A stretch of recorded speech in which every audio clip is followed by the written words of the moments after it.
Right, just for a bit of a heads up, see what I did there? I'm going to be showing images of the chicken in question today, which requires me to show you a picture of a chicken with no head. I mean, you clicked the video, so you kind of knew what you were going to get yourself in for.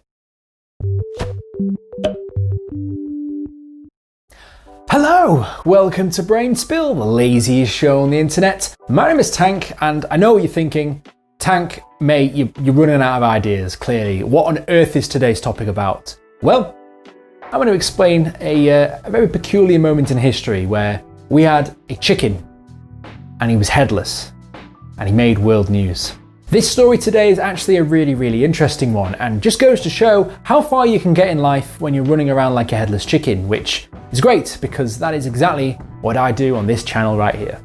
Our story starts with an average chicken in a farm in Colorado, where on the 10th of September 1945, Lloyd Olson and his wife Clara were in the process of culling some chickens they had.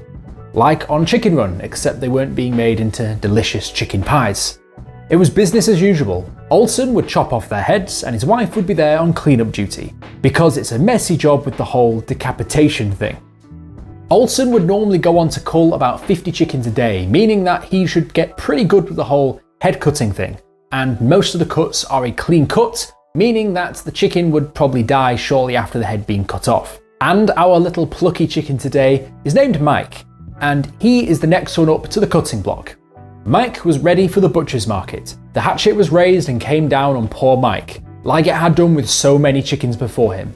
However, Mike wasn't like other mortal chickens. He was, let's say, a particularly hardy chicken. So, after Olson cuts off Mike's head, you'd think that the chicken would be probably not in a good state. However, Mike, just brushing it off like an absolute badass, stands up and starts running around like a normal chicken, which is not normal for something like this. You know, aside from the fact that his head just got cut clean off.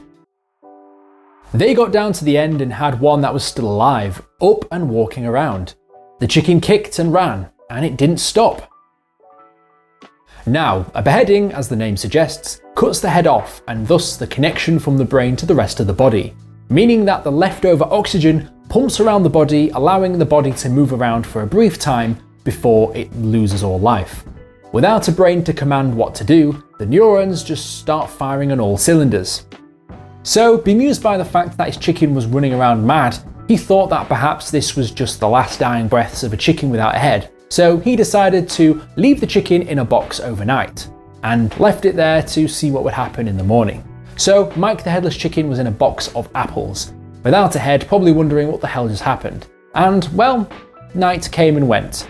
And in the morning, Olson went back to have a look at Mike the chicken. That morning, Olson went back to the box and checked on Mike, only to find out that he was still alive and kicking, which at this point makes you wonder what they were thinking. Had they just stumbled upon an immortal chicken? The chicken that refuses to die. Due to the fact that Mike no longer had a head, he couldn't eat properly, meaning that to feed Mike, he had to put liquid food down the open esophagus around the top of where the chicken was. So he was still able to feed Mike, and for some reason, he was still alive and kicking. I mean, if you're the one that's just cut its head off and it's still alive, the least you can do is feed the guy. So, if you're a chicken farmer and you've just found a chicken that defies all logic, what do you do with it? Well, of course, there's an opportunity to make some money here. Farmer Olson loaded up his horse and wagon with the chicken carcasses he had collected and decided to bring Mike along for the ride. He took the chickens to the market and decided to make bets with people for beer, saying that he had with him a live chicken without a head. As ridiculous as this sounds, it must have worked as word started to spread of the mystical chicken with no head. As surprising as this was, especially at the time, a local reporter interviewed the couple, and news of Mike the infamous headless chicken eventually made its way to a reporter called Hope Wade. He travelled 300 miles from Salt Lake City to Utah just to see this chicken, which back then was a big distance to travel. He was a promoter for a sideshow and offered the fact that if he could take the chicken with him on his show, they could make quite a bit of money, allowing Mike to go with them on the travelling circus, shall we say. Back then in the 1940s, they had a small farm and they were struggling. Lloyd said, "What the hell, we might as well." So they agreed, and Mike the chicken went with Hope to Utah University, where scientists began to inspect the little fella to find out how this was even possible. Mike underwent some tests, and it was even rumoured that the university tried to remove the heads of other chickens to try and replicate the results. Unfortunately, this didn't work. Media interest grew and Life magazine picked up the story, dubbing the chicken Miracle Mike, dubbed by Hope Wade going forward. Marketing can be a pretty effective thing, people. So, Farmer Lloyd and his wife set off on the tour around the US circuit, showing off their infamous miracle chicken, Mike. California and Arizona were the first 2 stops on the tour, and after that, Olsen and his wife had to go back to the farm because they had a farm to run, so they unfortunately couldn't stay for the whole trip. However, Mike the Headless Chicken carried on with Hope on a southern belt of states, being more and more well known and more popular as the tour went on. Troy Waters, the great-grandson of the couple, even has a handwritten note in his scrapbook from his great-grandmother, Clara, of all the places Mike went to, which is impressive to say that this was about 80 years ago since it happened. Despite the story getting out to the masses, not all news is good news, as some people had a lot to say about Mike. The family received letters from around the country, one comparing the Olsens to Nazis, another asked them to swap Mike's drumstick for a wooden leg. That's just mean, bro. Poor chicken's got no head, you just gotta cut him some slack here. Kinda sounds like the comment section on most videos on YouTube though. Some very painful comparisons here. So, Mike carried on his travels and kept touring more and more states. That was until he snuffed it. Yes, unfortunately, Mike the Chicken actually died whilst going to one of his shows. And really, when you've got a headless chicken, when it's dead, it's not really as impressive as it was when it was alive.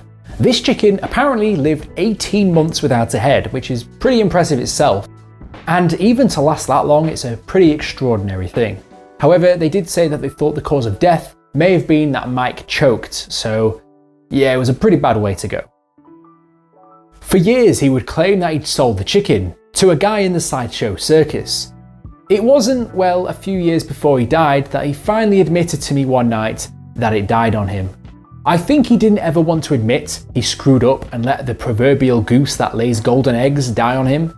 I'm willing to bet he got flipped out in the desert somewhere between here and Phoenix, on the side of the road, probably eaten by coyotes. Jeez, it's not really a noble way to go, is it? For poor Mike the Chicken who lived without a head for 18 months. That was the end of Mike the Headless Chicken, which again is a pretty extraordinary story.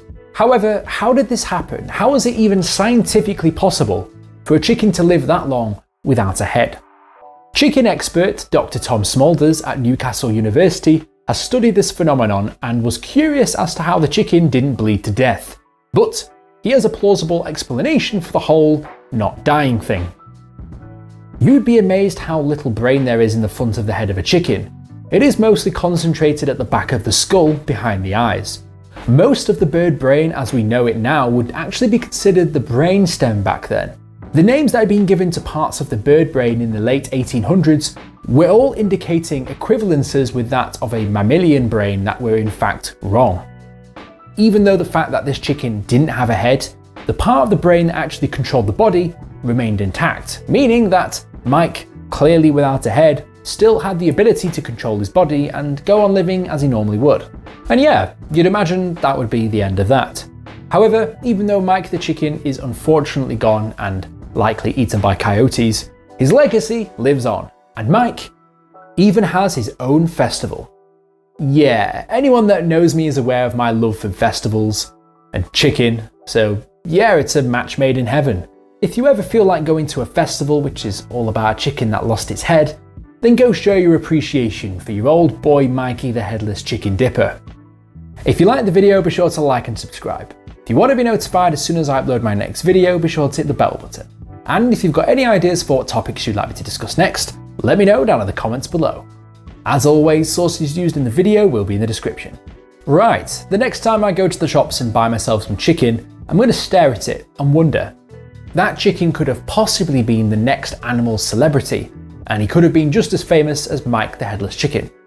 But I guess we'll never know because that chicken will purely be going into a chicken pie, and it's going to taste pretty damn good.